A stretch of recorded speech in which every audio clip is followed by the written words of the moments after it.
The key that I think games really hold is that while all storytelling can provide you with some amount of empathy, games have a special way of making it such that because you're making decisions that affect what's happening in the game, that people feel further empathy or even more accountability because they're being held to account for their own actions.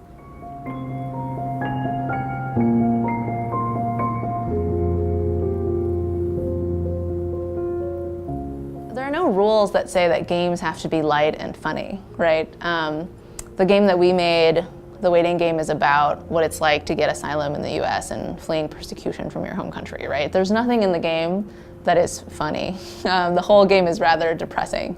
And the whole point is to show you your experience in contrast to what it's really like, right? And I've simulated a small version of your experience for you in the game.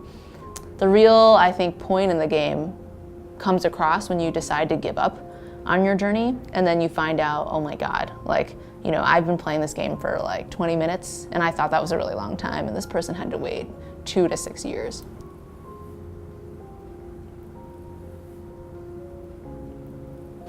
I've heard a lot of people say that it's helped them understand what it's like to be an asylum seeker, even if they knew about the topic already, or if they thought they knew a lot about the topic already. And then there are people who really don't know anything about this system, and I think they were probably one of our biggest targets, which is like you hear a lot in politics right now about policies to change the system and what's wrong with it. But in fact, the people who work in it don't agree with those points. But here's what it's actually like to go through it. The longest that we've had someone last now has been over 1,000 days in one of the storylines, and we keep track of how much time that means around the page. 100 days is roughly equal to 10 minutes of time. And so people are spending like upwards of over an hour on this. That's something to me that feels like this game is really like giving people a chance to go deep into something. I look for really 2 things. One is there a system that's really well defined that I could simulate the entirety of?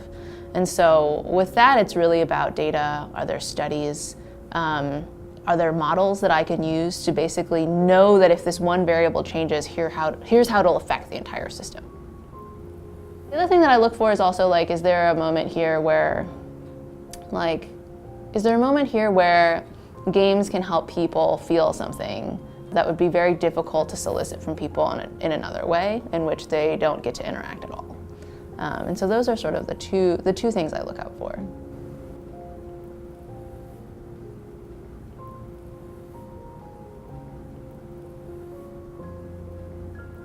Games invite you to participate in a way that articles don't, right? Like usually the actions you can take from an article is tell us more information if you know something about this, or sign up for some way for us to talk to you more, right? Newsletters, follow us, that kind of stuff.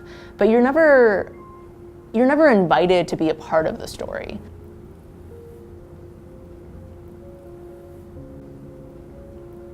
I would say that games are basically just an extension of interactive graphics and data visualization that give users a chance to participate.